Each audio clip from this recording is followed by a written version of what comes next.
Ambassador Godknows Igali is an accomplished diplomat, a public servant, and a scholar. He served as a Nigerian ambassador to the Scandinavian region. He also served as a permanent secretary to the Ministry of Power. Ambassador Igali served the late President Umaru Musa Yar'Adua and the former President Olusegun Obasanjo as an advisor, honorary advisor to the Niger Delta. Ambassador Igali, today on Reuters, the Niger Delta Avengers have issued another threat to the Nigerian government. They're promising to resume hostilities. And I understand that you also did broker peace during the last threat that they gave to the Nigerian government. And that led to the peace we've enjoyed over the last, I think, 1 year. Do you have any information about this latest development? Well, thank you very much. I will like to start by correcting that I brokered a peace when Niger Delta Avengers came up. I wouldn't say not I alone, but I would say that some of the groups which I am part of, which I'm very critical, like the Pan-Niger Delta Forum, the Niger Delta Dialogue Group, we had to move in to ensure that we got those that were aggrieved to declare a ceasefire. And that was in 2016. So that is the collective work. That's what I'd like to say. Well, yeah, we've heard the news, and I think what is important now is to reach out to people. They've raised some issues, and at our level is to help to explain these issues more clearly to the authorities. Not that people don't know the issues, but each time issues are raised, there are new dimensions that are mentioned. So it's for us to be able to advise on the best way for us to have sustainable peace in the Niger Delta. Recently, 4 soldiers belonging to Operation Save the Niger Delta were killed in Bayelsa State, and the governor blamed opposition parties and opposition politicians. What do you think about this? What's going on? The governor is the chief security officer of the state. He knows more than everybody. Are we expecting a renewed hostility in that region? Because when soldiers are killed, it's already a threat to the state. No. Bayelsa has been very peaceful. Okay. These are isolated cases. Bayelsa has been very peaceful. Perhaps the most peaceful Niger Delta state at present. And the governor, to his credit, has worked hard to achieve that. It came as a surprise to all of us that soldiers were killed. I don't have details of the circumstances that led to it, but it was very sad, very shocking, and totally unacceptable. But gladly, those who perpetrated it have been rounded up, and I think some of them are paid dearly for what they did. So that was an isolated cases. In the Niger Delta, like any other area, you still have criminals. There's still criminality in addition to whatever agitations may exist. So some people who go and kill soldiers who didn't do anything, or who kidnap people and ask for ransom, these are criminals. Talking about agitations, do you think, honestly, that the amnesty program has failed? Because I recall it was a brainchild of the late President Umaru Yar'Adua, also an administration that you did advise for. Yeah. Well, actually, I wouldn't say that the amnesty program has failed. The amnesty program has largely been successful. Mind you, there were days in this country when oil production went down to about 700,000 barrels a day. And the economy of this country depends largely on oil. Our foreign exchange comes essentially from oil, only oil. So if oil production goes down to 700, when we have a capacity to do more than 2 million barrels a day, that is a major blow to the economy. So with the amnesty program, oil production became stabilized over and over. And I think that was sustained until this issue of Avenger started in early 2016. So across that stream from after 2009, when the amnesty was formally proclaimed, until about 2016, there was relative calm and peace. And it is the amnesty program, especially the DDRO part of it, which is the part of demobilization and rehabilitation of the young people, that helped to mop up a lot of them to be trained in various skills and artisan programs, various postgraduate and graduate programs, mopping them up and giving them capacities.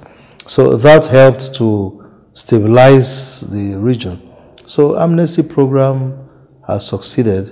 The initial intention, because I was, maybe we don't talk too much about it, but I was actually the first advisor on Niger Delta before the office was scrapped, then later reopened. And when we conceptualized the amnesty, we saw that there was a need to grant amnesty because it is a product of an agitation, over a resource-based agitation. And there were no cases of hostages that people just went and killed or burned people. But what they did was to take hostages and also to maybe stop oil production in some cases. Let's move over to, say, the power sector, for instance. No, I'm coming. Okay. So the point is that the amnesty largely has produced these results over time, and the national economy has benefited. So there were three components. There was a component of mopping up these young people, the component of infrastructure, which was to have a robust infrastructural intervention, then the environmental cleanup. So these are three areas, but the focus has been to stabilize the region through youth trainings and youth empowerment. So I think largely it has achieved some meaningful results. Let's talk about the Ministry of Power, where you left your last major appointment. You were there for about 3 years under the administration of Goodluck Jonathan. Nigeria has been ranked the second worst in terms of electricity after Yemen. Right now, we're still witnessing epileptic or zero. Some communities and some households do not even have electricity at all. What is going on? For instance, I think last week we noticed 3 grids shut down under this administration. What's going on? Is there any improvement? What is it that your government that you served under for about 3 years in that same ministry? What is the outstanding thing that was done to ensure that we had lights, or we have light to enjoy power in Nigeria? I have not been speaking about power. Why so? Because I haven't left the office not too long ago, and there are people, you don't want to start either speaking too well about yourself or being critical, perceived to be critical of the people that succeeded you. But your question is specific about what some of the things that were done. And I don't think this interview, which is global in scope, can cover power, because there's a lot to say. But basically, what I will say is that sometimes people think I was in power sector all my life. When they look at me and they say, you were in power. I was there for less than 3 years. But that period was a period of robust activity. First, let me put it this way. In 2005, President Obasanjo enacted the law on privatization, the EPSR Act, which says that Nigerians can generate power and sell. Before that time, even if you produce all the power in the world, in this your compound, you can't sell it to your neighbor. So there was a law. After that, we saw that for about 25 years or 30 years, not a single power plant was built in the country. Which means that while population is increasing and the economy is getting bigger, there was no value addition in terms of building, increase the power production. For a period of 20 years, not one single engineer was recruited into a sector that is largely an engineering sector. In fact, even those who climb poles had all aged. So when President Obasanjo came in, he came up with this program that is now known as NIPP, which was to jumpstart power production, Nigerian Integrated Power Project, a partnership between the federal, state, and local governments. So then 10 power plants were started across the country. And those power plants started on Obasanjo. It came into the period of President Yaradua. But National Assembly under President Yaradua's time went into a lot of investigations. I think there was a major lack of proper explanation, because the idea people thought was that the NIPP project was a fraud. I mean, I was not there at the time, but people thought it was a fraud, and we remember the probes and probes and probes, because they go to a site and wanted to see power plants. But a turbine is built in about 3 to 4 years. So contracts were awarded, yes, site had been cleared, but the turbine had been ordered either in Japan or in France or in the US or UK. These turbines must be manufactured. They are not across the shelf where you go and buy a turbine. So when these probes went unending under President Yaradua, what was needed to take the production of power in the country from as small as about 2,000 megawatts to about 7,000 megawatts, because the NIPP project is 4,700 megawatts. So the program was stopped. Are you saying there was no corruption? No, I was not there, so I cannot say everything were perfect. There might have been things that were wrong. But what I'm saying is that the program was stopped. So when President Yaradua unfortunately passed on, and may he so rest in peace, President Jonathan came in. He ordered immediate resumption of the NIPP project.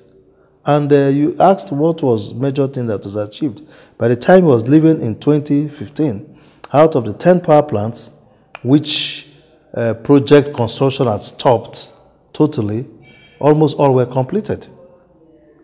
In addition, they started a new power plant, 215 megawatts in Kaduna, which is, by the time we were leaving office, it was to target the resumption of the local industries in Kaduna. By the time we were leaving office, it was about 80% completed. The Zungeru power plant, which was a plant that was conceived by the late Sadana of Sokoto, and may so rest in peace, that our great leader. He conceived that project. It never took off. President Jonathan started it at his time, and by the time we were leaving office, it was about 40% completed. I understand that construction has now reached about 70% completed. The Gurara Dam, which is 30 megawatts, also targeting the Kaduna side, was completed. And the transmission lines have gotten up to Mando in Kaduna to target the industrial sector in Kaduna. Then the Kashimbila Dam project, which was conceived by President Obasanjo initially as a project to stave off Lake Nyos. But when we came in, when I got into the ministry, well, I started from Ministry of Water Resources. People don't talk about it. That's where I had a longer time. We saw that it was actually a project of Ministry of Water Resources. But when we were designing it, we saw that, hey, why are we bringing, if this lake collapses from Cameroon and it wants to flood Nigeria, we can impound that water and use it for hydropower. So we told the engineers to redesign and reconfigure it and increase it to added 40 megawatts of power, targeting Benue and Taraba states, which are major industrial food baskets of the country, so that we can now have agro-allied industries in those states. So it was totally completed by President Jonathan, that period from my time in water resources up to Ministry of Power, and the contract for the transmission started to both Taraba and Benue states. This is with respect to generation. And a few other things, for example, the Mambila, which, thank God, this present administration has awarded the contract. We started, this was also one of the main legacy projects that was designed by the late Sadana Osogoto, conceived by him. we completed engineering design. A company from France called with the crown of Nigeria, we put them together and they completed the design. So this is just the generation. I don't want to, transmission, there was a major problem in transmission. That's one of the problems in the power sector. The infrastructural decay was so much. No new transmission lines were there. But a lot of loops, the north-south loop was completed, which is because power is right now produced in the south and taken to the north. But if the transmission lines are not strong enough, they can't carry. And there was a controversy surrounding the Azura IPP power deal. A journalist filed a story around the transactions and all that obtained the controversial paste. Can you explain in a layman terms what that deal was about? Well, I don't think there was a controversy surrounding Azura. Rather, there is a lot of excitement about Azura. The 2005 Electricity Power, or the Power Sector Reform Act, as it is now called, was premised on the fact that people can produce and sell power, which you could not do before in the past in Nigeria. So the privatization had two components. One was to sell what government owned. Two was to allow private people coming to producing and selling power. So what happened with Azura is that a young man, well, he's younger than me, so I can call him a young man, a Nigerian, British citizen of Nigerian descent, Dr. David Ladipo, together with his partners, floated a company by which they were able to raise money almost from nothing, raise money from the world, global market, based on the law. And that is what we will see increasingly in Nigeria. There's need for a law, because what people look for investors is a law. So they were able to market the law to say, hey, there's a law in our country that allows us to produce and sell power. So NEPA or PSCN that came later no longer have monopoly. We can also produce. So the law backs you. So they were able to raise about $1 billion from the global market, and they looked for a convenient site. They approached the government of Edo State at the time, and the Omanoba, the Oba of Benin, and they gave them land close to Benin. So they awarded the contract. So there were some issues. The main problem with Azura was the fact that it's an experiment. Can I produce power and sell? So, and for something that was the first time, the transaction people, especially what we call the bulk trader. The bulk trader is the organization that buys and sells power. So if you produce power you want to put on the grid, you don't go about marketing. The bulk trader buys the power from you and puts it on the grid and pays, and TCN, transmission company, takes it, and from there they pay. So Azura was an experiment. Can people produce power just the same way you produce bread and sell in Nigeria? The answer is yes. So I think that's where people think it was a controversy. There was a need to get to the fine details of how this transaction was done. And mind you, they raised all their money from abroad. Mostly, there were some local banks that also gave some money, but the bulk of the money came from outside. And the people wanted to know that this thing can work. So I think that is where there were delays and delays and delays. But some of us had to stand by them that this can work. So we followed them around in their various meetings in New York, in Washington, in London. And finally, it went through. It was flagged off towards the tail end of President Jonathan's government.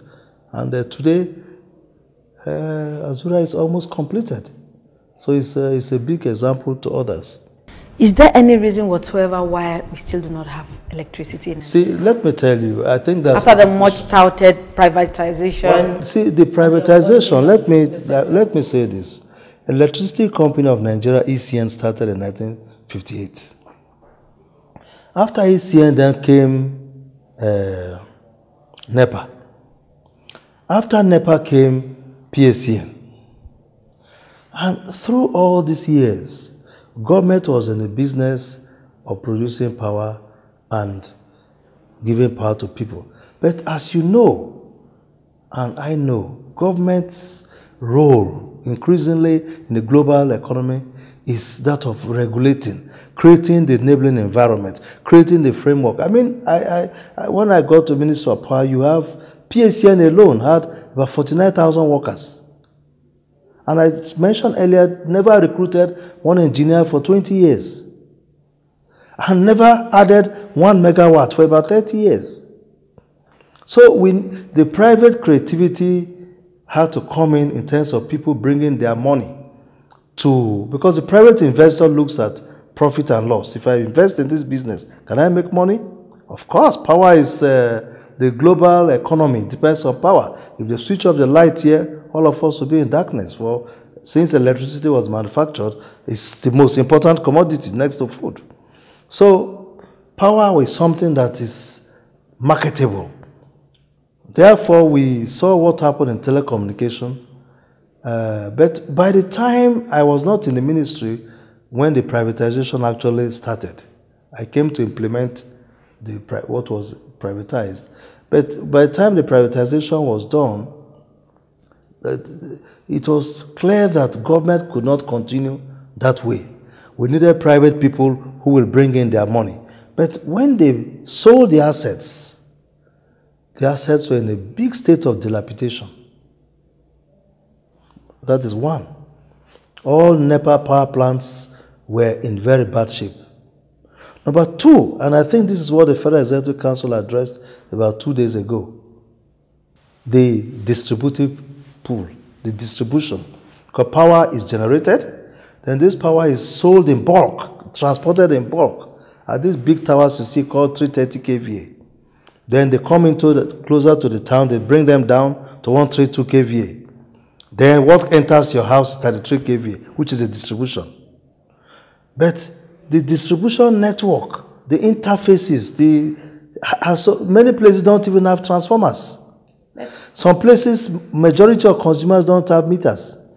All these things. So it is only a private businessman who sees that I can make money from this, who takes risk, that can do that. Government budgeting system is very complicated. Even budgets are not released, sometimes 33%. Let's go a little. So the problem was that because I had to implement the privatization when we came in. What is happening today? And because that's the crux of your question, I needed to give a bit of the background. Is that the business people from Nigeria, with their technical partners who bought these assets, mostly borrowed from banks. They borrowed from banks to buy. And having borrowed from banks to buy, they now do not have the capacity fully to go to the same banks when they've not paid to get more money to invest in improving the networks. I don't know if you understand that complication. But again, also number two problem, and it's like an egg and chicken situation, is the fact that the power that they thought they will have to sell is not available to them.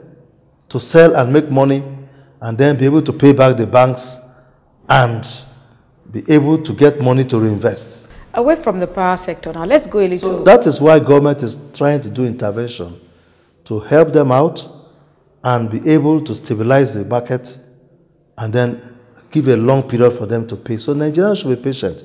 It will, over time, work out itself.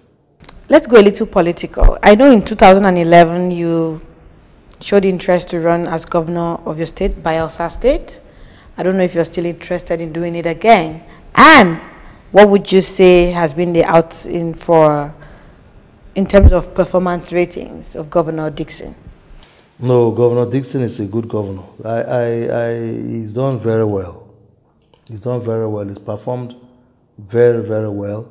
I don't think any governor in Nigeria has recorded the successes that Governor Dixon has made. Are you interested to run? No, listen. No, let you ask me a question. I'll answer it not long. Because if you go to the education sector, for example, I'll just take education sector, where a governor is running boarding schools, about 40 of them, with students of 1,000. And interesting enough, girls are majority. I was shocked because I went to the EU ambassador to visit. I saw that mostly girls. In fact, most of the schools, the head student is a girl. And he's feeding them, giving them uniform. We saw this all in the 70s. And doing all that. So these are major things, constructing roads to places that people thought roads could not go. Swamps that are directly. So I think he has done well. About me, well, the point there is not whether I'm interested or I'm not interested. I think the point now is to be available to help out. It's not a matter of an ambition. I don't want to talk about it because there's a governor who is serving. Our election is not with the rest of the country. Our election comes almost 9 months after Nigeria has concluded elections. So Dixon is still serving. At present, what is important is for us to help him to succeed. And then we leave the rest to God. You are seen as a close ally of President Goodluck Jonathan. Does that make you stand a better chance? Should you decide to run? That's one. Two, what is this about the EFCC and presidential campaign vehicles found in your premises? Well, I know President Jonathan for some time, yes. We were in school together. Unfortunately, he became governor, and I was appointed secretary to government. And I came back to the federal service where I belong, and I keep serving. So we've been together. I don't think that I had a career path as a diplomat, as a civil servant, and I followed my path, and he went into politics and followed his path, and he was our boss, so we all work together. I don't think that if I want to be available to do anything, it depends on him, and so on. I think that's one point. About EFCC, well, I had the privilege of being the secretary of the Interagency Committee on Financial Crimes and Money Laundering, which was a body that set up EFCC. And I left the federal service unblemished. Perhaps of my peers, I was one of the people that had the best service record, both as a diplomat and as a permanent secretary. The ministries where I served, there's nothing found against me. There were some stories about some vehicles. It was ridiculous because if I had 40-something vehicles in my house, at least at my level of intelligence, I don't think you just leave 40-something vehicles somewhere rotting and you do nothing about it. The truth, and everybody knows, these were leftover of President Jonathan's campaign vehicles, which were not shared. And I think, I don't want to talk much about those things because those are very painful things when things that are not true are said about you. So those are campaign vehicles that were left over and were picked somewhere, and because of certain things going on, once they became mentioned. You are still actively involved in the Niger Delta, and you're one of the major voices of the Pan-Niger Delta Forum. What's your idea of fixing the Niger Delta and the way forward for the region? The Niger Delta's problem, number one, is not just a problem of oil. It's a developmental problem. Niger Delta, by the word Niger Delta, what it means is that the people live underwater. It's a delta. A delta is an environment that is largely swamp. If you put a shovel, water gushes out. Therefore, if you have to build a house, first you have to treat the land and prepare the land. For everything you put down, you have to. So the cost of development becomes very high. And I think that is what led to before independence. Because from the Ibadan Conference of 1951 up to 1959, 57 to 59, when the negotiations for the future Nigerian state were very hot, different groups were putting forward what concerned them, the North and so on. And the leaders of minorities, particularly led by those from the Niger Delta, said, we are in a delta. If you have an independence, create a special developmental framework for us. If not, we will die in this new country. So the British government set up what they call the Willings Commission on Minorities. And that report made it clear that there are two sets of minorities in Nigeria. Minorities in the north, whose fear is that of domination, and minorities in the south, from the Niger Delta, whose main concern is development. These people live underwater, therefore create a special development zone for them. It's there in the 1960 Constitution, in the schedule. And that's how the Niger Delta Basin Development Authority was created. And an executive secretary was appointed. So, first is a developmental issue. The Williams Commission submitted the report, and it was something that was constitutionally entrenched, that this area needs special attention because, unfortunately, but for us, fortunately, God placed us inside water. Now, the second thing about, so that's developmental imperative, but then God, in His infinite mercy, God, in the way we don't understand His deep mysteries, put the wealth of this country in that useless swampland. So, shortly from 1958, Nigeria found itself taking oil out. By the time war ended in 70 and the oil boom started, the wealth of this country that was agriculture, groundnut, cotton, and palm oil and cocoa, switched to this useless part of the country that is in the swamp. And Nigeria depended on us for the wealth of this country till today. So we now found a paradox of a place that is very difficult to develop, that is very backward in terms of development. Let me tell you, there are places in Bayelsa State that you have to travel by boat for 3 hours before you get there. And my local government, the latter part of local government, some districts you go 3 hours, and that area, the oil that comes out is about 500,000 barrels a day. No road to that place. My village, you can only get there by boat. Come along one day, 1 hour by boat from the state capital. And my community produces non-river, that area is called non-river, produces about 100,000 barrels a day. So now we saw that the imperative, the contradiction of an area that is not developed now produces wealth, and the young people see these pipes taking this wealth away.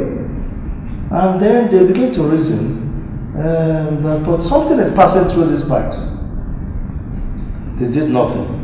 Then as more young people got educated, got to schools abroad, became educated, universities started turning out a lot of lawyers and so on, they began to question the system. So, but there is an issue of social justice in this place. Why is this wealth living here and nothing is coming back? And then the 1960 Constitution says that 50% of the wealth will remain where the wealth is produced. Why are we not doing the same thing?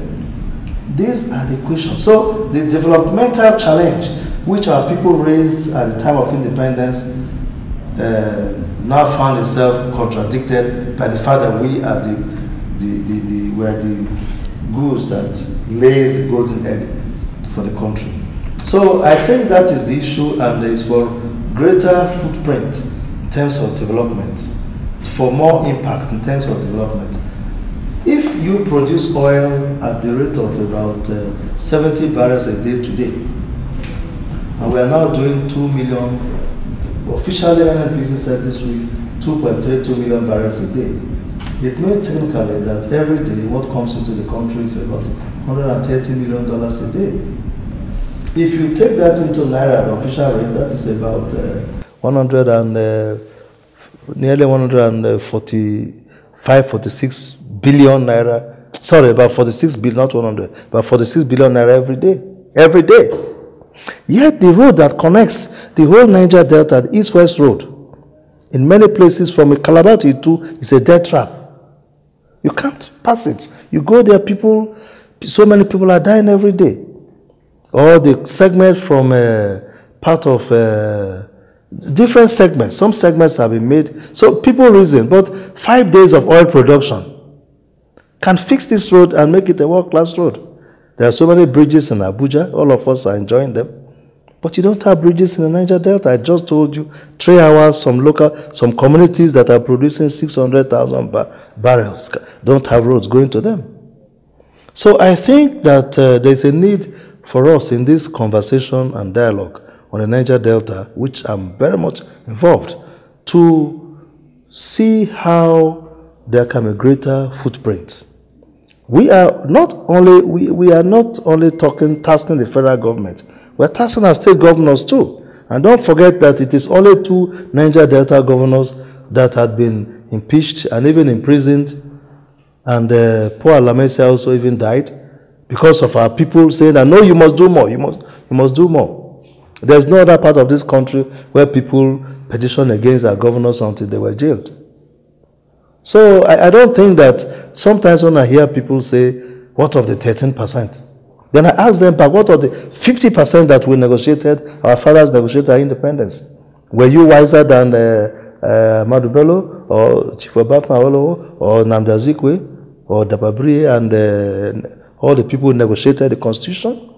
So the idea of saying, what of the 13%? It does not really hold water. Ambassador Igali, thank you for your time. Thank you very much.